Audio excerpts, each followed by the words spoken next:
इस लड़के के हाथ में अचानक एक आंख बाहर निकल आती है और अगले ही पल उसका हाथ एक भयानक मॉन्स्टर का रूप ले लेता है, जिसे देख लड़का बेहोश हो गया था। दरअसल एक रात पहले एक अजीब सा कीड़ा सोते हुए इस लड़के के कान में घुसने की कोशिश कर रहा था, लेकिन जब लड़के के कानों पर हेडफोन लगे होते हैं तो कीड़ा उसकी नाक से अंदर जाने की कोशिश करता है। पर तभी अचानक लड़का जाग जाता है और कीड़े को उठाकर फेंक देता है, लेकिन तभी अचानक वो कीड़ा उसके हाथ के अंदर घुस गया था, जिससे दर्द के मारे लड़का जोर से चिल्लाना शुरू कर देता है। उसकी आवाज सुनकर माँ भाग कर आती है, पर उन्हें लड़के के हाथ में कुछ भी दिखाई नहीं दे रहा था, इसलिए माँ को लगा कि वो कोई सपना देख रहा होगा। लेकिन अगले दिन स्कूल में जब लड़का जमीन पर पड़ा रबड़ उठाने जाता है, तभी अचानक उसका हाथ लंबा होकर रबड़ को उठा लेता है। ये देख लड़का चौंक गया था। फिर बास्केटबॉल खेलते समय लड़का बिना देखे दूर से ही एक ही फेंक में बॉल को नेट में डाल देता है, लेकिन रात में अचानक उसके हाथ ने एक भयानक मॉन्स्टर का रूप ले लिया था, जिसे देख लड़का डर जाता है। पर मॉन्स्टर उसको कोई नुकसान नहीं पहुंचाता और साथ में रहने का वादा करता है। उस मॉन्स्टर ने एक ही रात में सब कुछ सीख लिया था, जिसके बाद मॉन्स्टर लड़के को बताता है कि मेरे जैसे और भी कई मॉन्स्टर फैले हुए हैं जो इंसानों को खाते हैं। ये मॉन्स्टर लड़के के हाथ में फंस चुका था, जिस कारण लड़के को अब जिंदगी भर कीड़े की पीड़ा उठानी पड़ रही थी। ये लड़की इस अजीब से जानवर को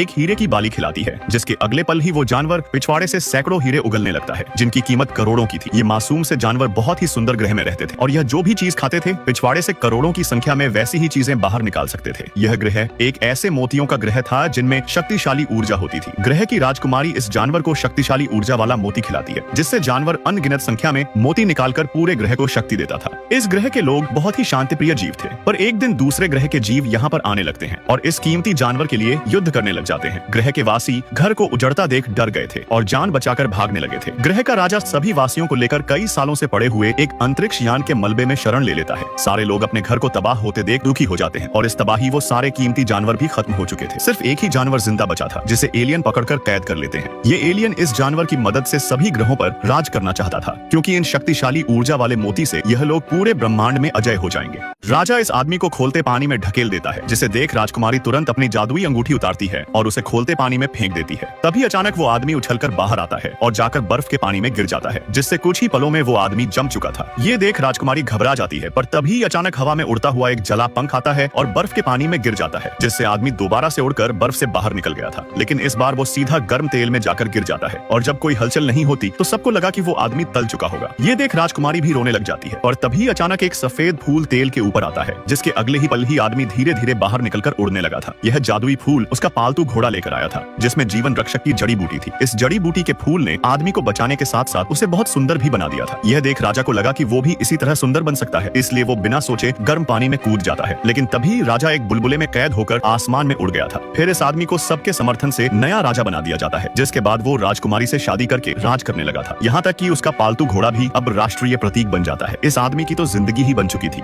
इस परी ने टूटी हुई डाली को छूकर अपने जादू से वापस जोड़ दिया था, लेकिन इस परी के राक्षस जैसे पंख और सींग थे। पर ये एक अच्छी परी थी जो जंगल की रक्षा करती थी। फिर एक दिन एक चोर जंगल में घुस आता है। लड़के ने एक मणि चुराया था, जिसे परी वापस लेकर झील में डाल देती है और लड़के को जंगल से बाहर का रास्ता दिखा देती है। लेकिन जब परी लड़के से विदा ले रही थी तो लड़के की लोहे की अंगूठी से उसका हाथ जल जाता है। ये देख लड़के ने तुरंत अंगूठी को निकालकर फेंक दिया था, जिससे परी भावुक हो जाती है। उस दिन से वो दोनों अच्छे दोस्त बन चुके थे। लड़के ने परी का पूरा विश्वास जीत लिया था और परी के 16वें जन्मदिन पर लड़का उसे प्रपोज कर देता है, जिससे बेचारी परी उसके प्यार में पड़ने की गलती कर बैठती है, क्योंकि लड़के के इरादे कुछ और थे। लड़का परी को धोखे से बेहोश कर देता है और उसके पंख काटकर राजा को सौंप देता है और बदले में राजकुमारी से विवाह के लिए हाथ मांगता है। विवाह के बाद लड़का अब इस साम्राज्य का राजा बन चुका था और यहाँ पर ये परी बिना पंखों के बहुत ज्यादा निराश और दुखी हो जाती है। फिर एक साल बाद रानी एक सुंदर बेटी को जन्म देती है, पर उसके भव्य समारोह में जंगल की परी अभिशाप बनकर महल में आ जाती है और राजा की बेटी को श्राप देती है कि उसके 16वें जन्मदिन पर सूर्यास्त से पहले वो करघे की जहरीली सुई में अपनी उंगली चुभोकर हमेशा हमेशा के लिए सो जाएगी और नींद से कभी भी नहीं उठेगी। ये सब राजा के धोखे देने का नतीजा था, जो उसे एक दिन भुगतना ही था।